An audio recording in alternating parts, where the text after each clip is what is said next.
Assalamualaikum warahmatullahi wabarakatuh. Jangan lupa tonton terus Hi Guys Official, subscribe, like, share, and comment. Berkah selalu. Assalamualaikum warahmatullahi wabarakatuh. Hi Guys Official, mantap. Bapak Ibu yang dirahmati Allah, di dunia ular ada dua ular, satu ular saja. Kapan ular dan kapan ular itu puasa? Ular itu berpuasa ketika ular itu berganti kulit. Setiap ular berganti kulit, maka ular itu posisinya dalam kondisi berpuasa. Itu ular. Nah, kita nanti ini melihat kita ini ular atau ular, tapi bukan ular dulu maksudnya. Apakah kita ular atau ular nanti dalam puasa? Ular.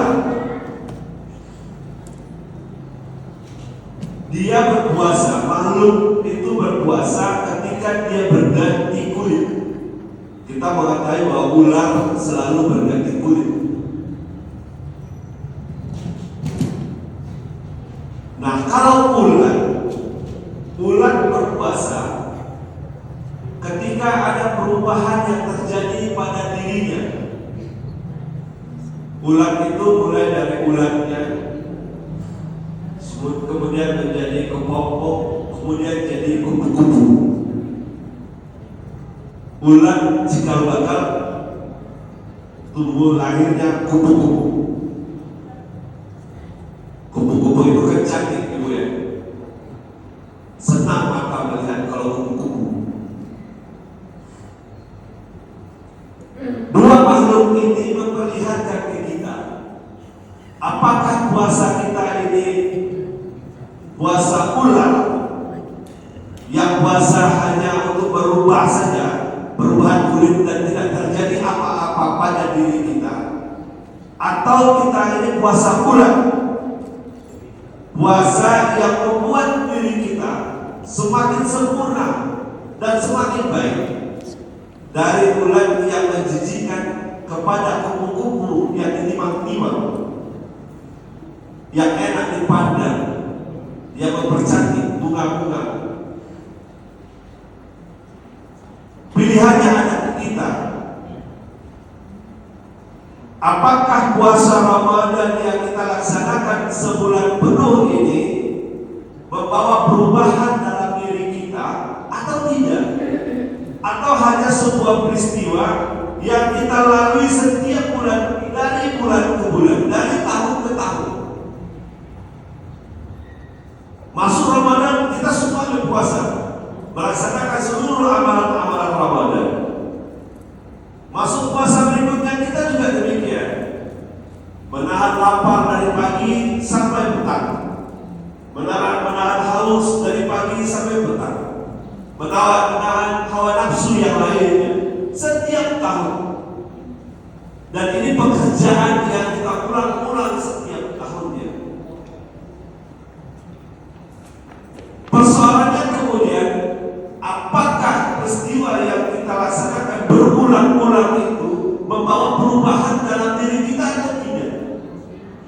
Atau hanya menjadi peristiwa ritual rutinitas saja?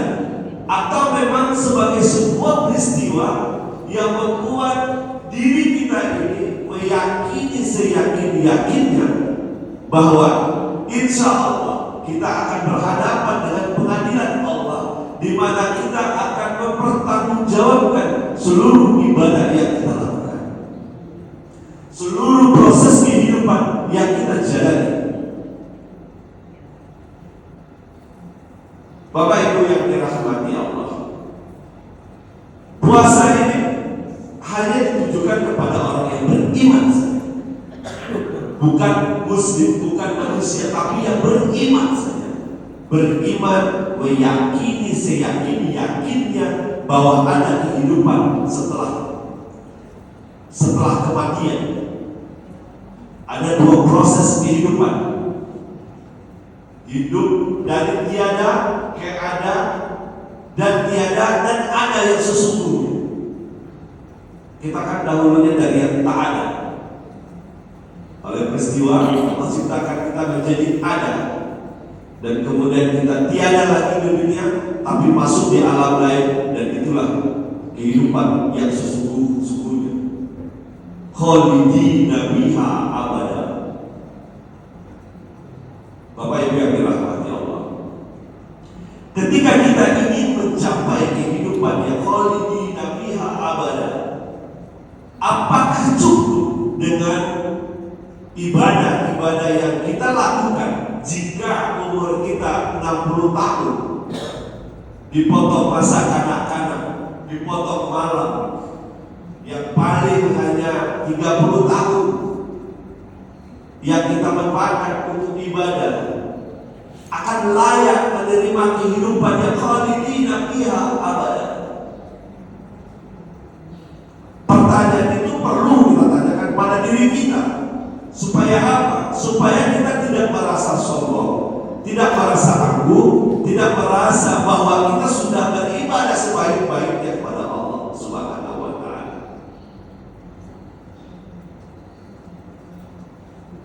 Bukankah Rasulullah pernah mengatakan bahwa sesungguhnya, dan ini juga ditanyakan kepada Rasulullah oleh para sahabat, bahwa amalan kita itu bukan menjamin kita bisa masuk surga.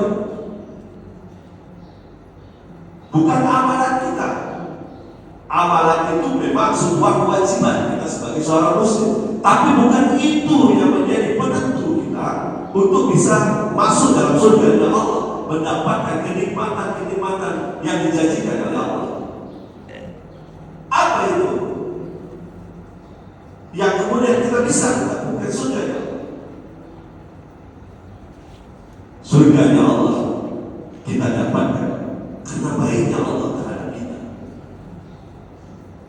Karena Allah ingin memasukkan kita di dalam surganya.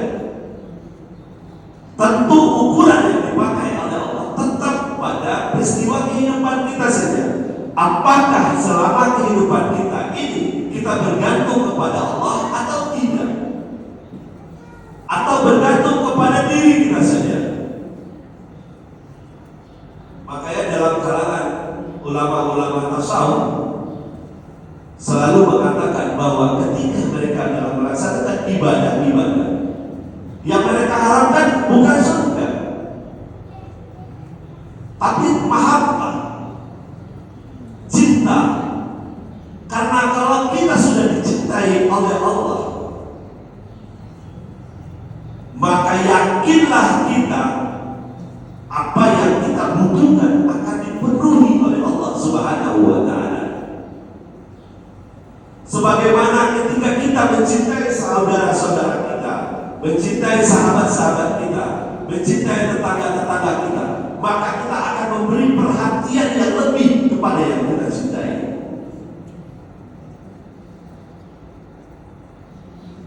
Ketika Allah mencintai kita, maka yakinlah bahwa seluruh proses kehidupan kita akan dibimbing oleh Allah Subhanahu wa Ta'ala. Pertanyaannya, bagaimana kita meraih cintanya Allah? Bapak Ibu yang dirahmati Allah, pagi ini, hari ini, hari yang ke-29 kita melaksanakan ibadah puasa.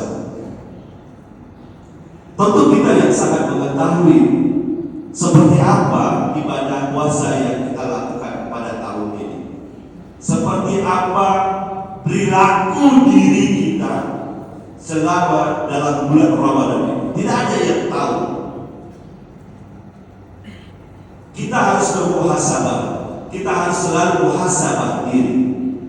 Karena dengan muhasabah itulah kita bisa menutup kelalaian yang pernah kita lakukan. Karena dengan muhasabah itulah kita kemudian bisa kembali ke jalan kebenaran. Kita kemudian bisa meningkatkan ibadah kita kepada Allah Subhanahu wa Ta'ala. Ya Allah, apakah saya layak mendapatkan surga? Ya Allah, jangan kita terlalu pede. dalam kalangan tasawuf selalu disebutkan dalam beribadah ini, dan ini selalu diulang-ulang.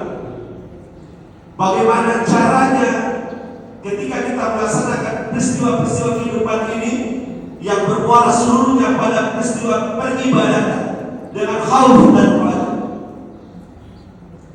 Takut kita kepada Allah dan berharap kita supaya amal kita diterima oleh Allah. Bapak Ibu yang dirahmati Allah, apakah amal kita diterima oleh Allah? Kita yang tahu. Kita sangat tahu ketika amal yang kita lakukan itu ikhlas karena Allah, tanpa ada peristiwa lain yang menyertainya.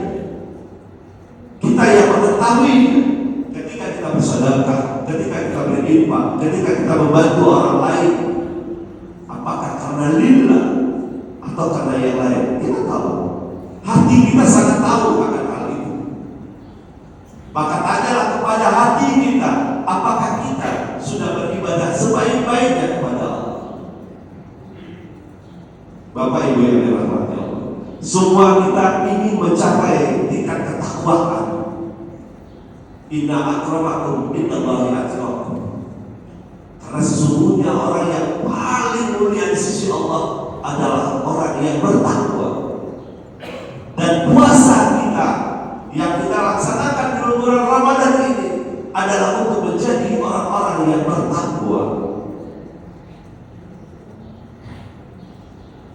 Kalau kemudian tidak bisa kita capai tingkat ketakwaan itu, maka akan sia-sia puasa kita. Tapi apa makna ketakwaan itu? Seperti apa takwa itu? Kita selalu bicara takwa. Tingkatkanlah ketakwaan kepada Allah. Tapi takwanya seperti apa? Apa ukurannya? Ukuran yang sederhananya adalah bagaimana sebelum Ramadan, kehidupan kita sebelum Ramadan, kemudian kita masuk kepada tarbiyah ruhaniyah kita, sekolah ruh kita di Ramadan ini. Kemudian kita keluar di bulan Ramadan, lulus dalam ujian di Ramadan ini. Apakah perilaku diri kita itu berubah?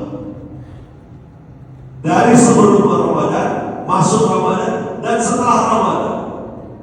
Apakah kita bisa istiqomah dalam ketaatan yang sudah kita lakukan, yang sudah kita buat selama bulan Ramadan ini?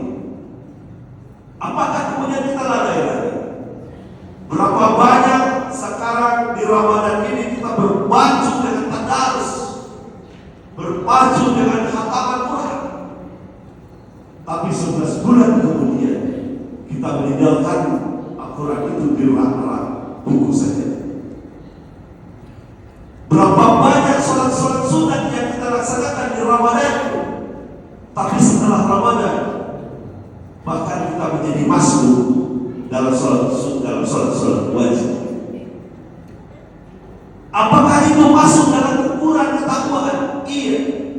Artinya kita gagal dalam sekolah ruhiyah selama kita melaksanakan di bulan Ramadan ini. Apakah kita sudah dimasukkan menjadi orang yang bertakwa? Belum, karena tidak ada perubahan dalam diri kita sebelum Ramadan, masuk Ramadan, dan setelah Ramadan. Maka ukuran kalau kita mendapatkan Lailatul Qadar, karena kemarin juga banyak orang mencari Lailatul Qadar. Lailatul Qadar itu bisa kita dapatkan dan bisa kita rasakan ketika terjadi peristiwa perubahan dalam diri kita sebelum Ramadan, masuk Ramadan, setelah Ramadan. Kalau terjadi perubahan yang signifikan, peningkatan ketakwaan kita, rasa takut kita kepada Allah semakin tinggi, maka sesungguhnya kita mendapatkan Lailatul Qadar. Tapi kalau sama saja tidak ada perubahannya, bahkan kita makin lalai, tidak merasakan kehadiran Allah dalam kehidupan kita, dalam perjalanan hidup kita, maka sesungguhnya kita yang dikatakan Allah siapa yang berpuasa di bulan Ramadan, dia akan menjadi orang yang bertakwa, maka akan menjadi sia-sia. hanya akan menjadi sebuah slogan saja, karena tidak bisa kita mencapai tingkat ketakwaan. Semoga Allah pertemukan lagi kita di Ramadan akan datang. Allah sehatkan kita, Allah berikan kita keistiqomahan, dan Allah mudahkan kita untuk melangkahkan kaki ke masjid untuk melaksanakan sholat berjamaah. Hi guys official.